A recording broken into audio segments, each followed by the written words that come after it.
Hello, everyone, and welcome to another episode of Console Corner. This one is probably going to be the shortest episode there is. We really only have the NBA 2K League to talk about.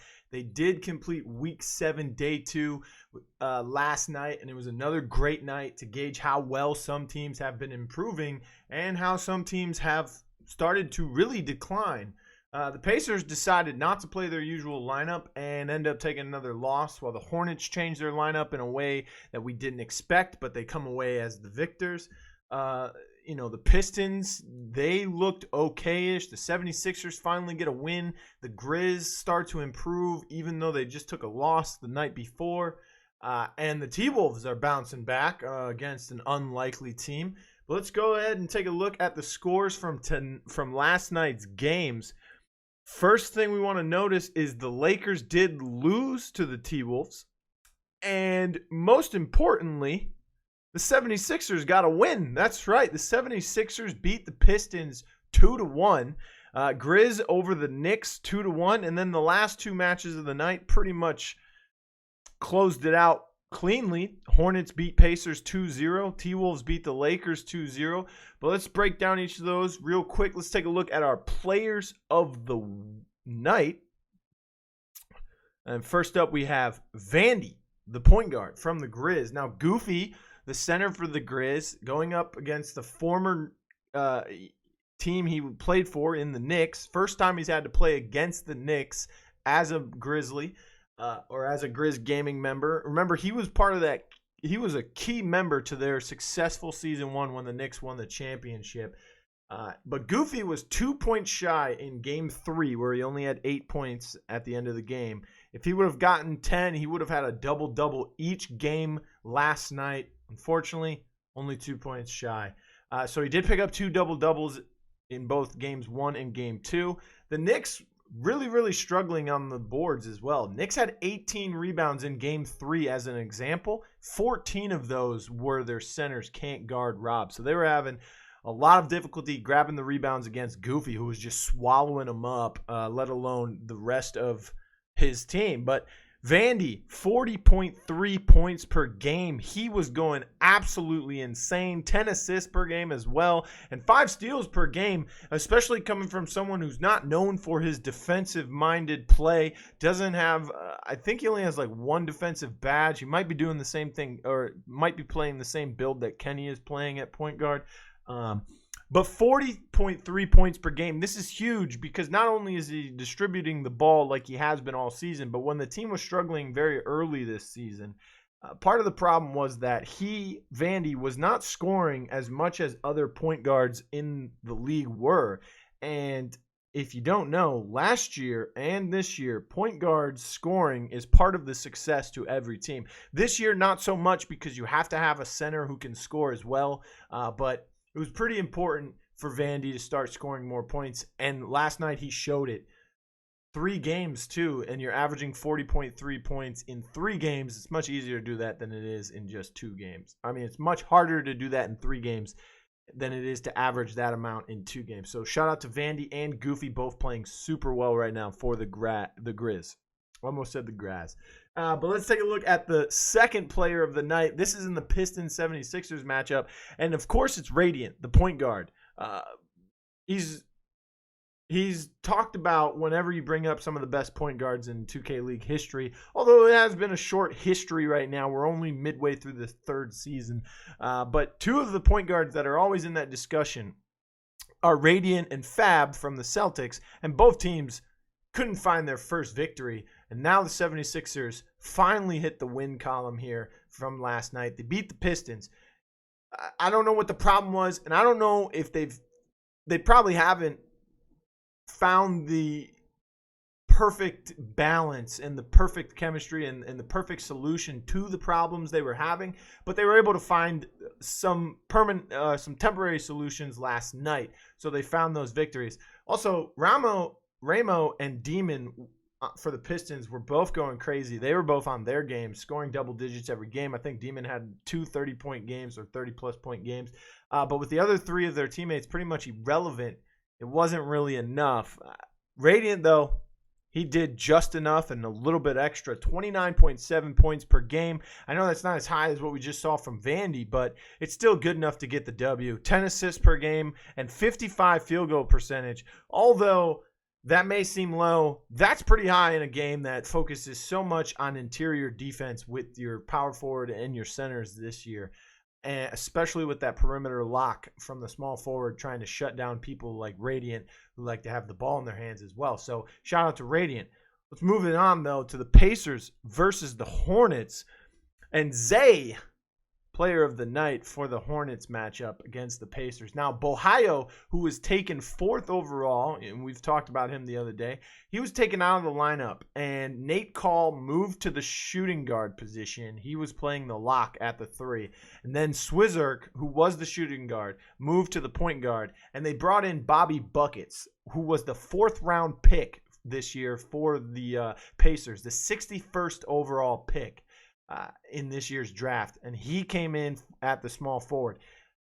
But of course, they were no matchup for the Hornets, who came in with a different lineup of their own, and it was a pretty unusual one, not seeing Type in the lineup. To me, I think Type is part of their key success and a big part of their winning formula, but the Hornets were able to grab the win against the Pacers without using Type. Instead, they used Gliz at the power forward, while Zay played perfectly at center, and he played it very, very well. He even had people like Dayfry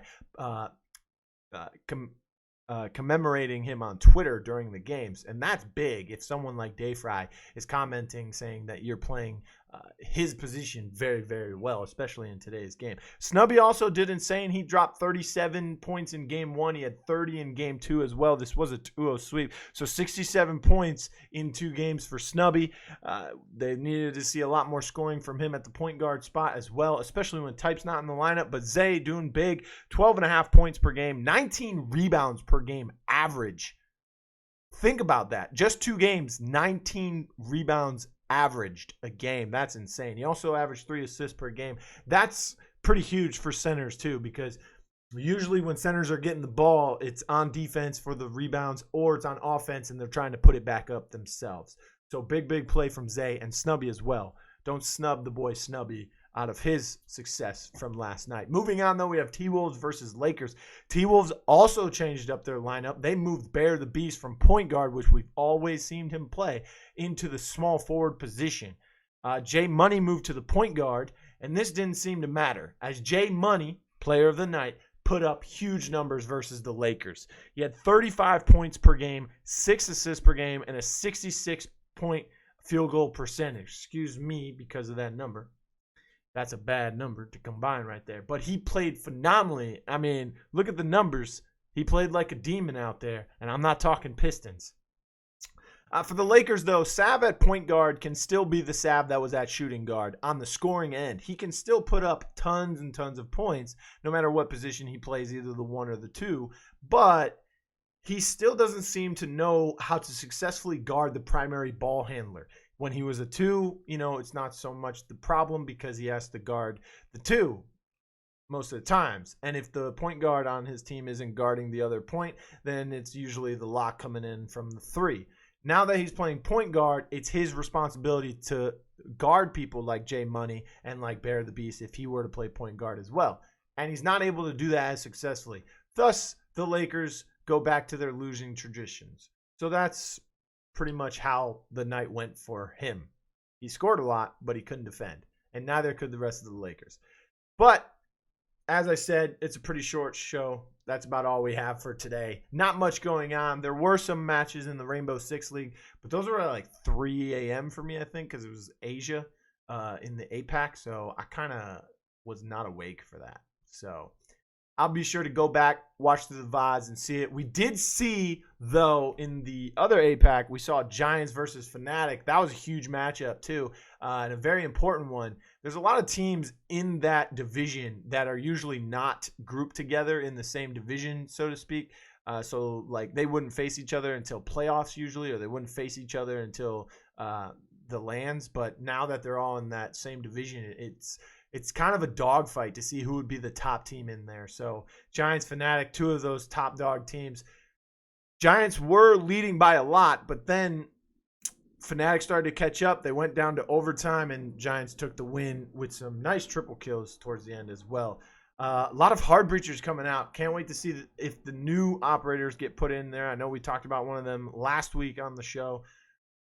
Ace, I believe it was. So be interesting to see how those new operators come into play. But let's end the show. Let's go to the Happies here. Farewell to DM Brandon being in Smite at all. DM Brandon was once a caster and a large content creator in the Smite community, but being no stranger to controversy, ultimately led him to be fired by Hi-Rez in 2016. Yesterday, Hi-Rez CEO Stuart Schism released a statement explaining DM's ward skin and announcer pack in the game will be removed permanently. Stewart stated, quote, "While we have not legally taken the step to formally remove DM Brandon's right to create content for our games, we are applying a ban to his account consistent with our community policies. In addition, we are asking that he exit the Smite community and not create any new content for Hi-Rez games," close quote. The content being removed is in response to the countless people coming out sharing their stories from the Me Too movement of alleged sexual assault towards DM Brandon. It is also good to note that other content related to the user named PaperBatVG is also going to be removed from Smite due to similar accusations towards them as well. This is also part of a larger movement called Me Too or hashtag Me Too on Twitter and other social platforms where victims are coming out to name their oppressors and the people who allegedly sexually assaulted them, whether at LANs, conventions, or even online. We commend their bravery, and we hope that they can get through these tough times, both mentally and physically. Next, congrats to Fnatic on their newest merch release. This one is pretty funny to me. Fnatic, one of the world's largest esports organizations, has teamed up with Gucci, the clothing brand, not the rapper, and they created a watch. The watch is named the Dive, and the limited edition watch mixes Fnatic's logo and a signature black and orange coloring with the house's monogram. The archival code mirrors both the initials of Gucci and the gaming slogan, "Good Game." Combining a 40mm stainless steel case with a branded black rubber strap, the watch's hands and indices are lit up by super luminova accents. Each timepiece's case back is engraved with Fnatic and the limited edition number. In a silhouette that mirrors the recognizable details of a diver's watch, the Gucci Dive's uniquely numbered pieces are given a contemporary edge with playful house motifs such as bees and stars decorating the dial. The watch debuts at $1,620, and in a world where gamers either wear a smartwatch or no watch because it interferes with gaming most of the time on PC, this seemed like a great idea from the two companies, and you can see Reckless and the rest of the Fnatic's League of Legends team donning the watch in their newest matches, I hope, because we will not see other people wearing this watch while they are gaming on stage, especially with a price tag of $1,620, because all the people in the gaming industry mostly play free-to-play games like League of Legends, so they must have money stored and saved away for a watch that doesn't tell you what your latest text message says. My name's Real Blue. Don't forget to like, share, and subscribe. Keep on gaming, everyone.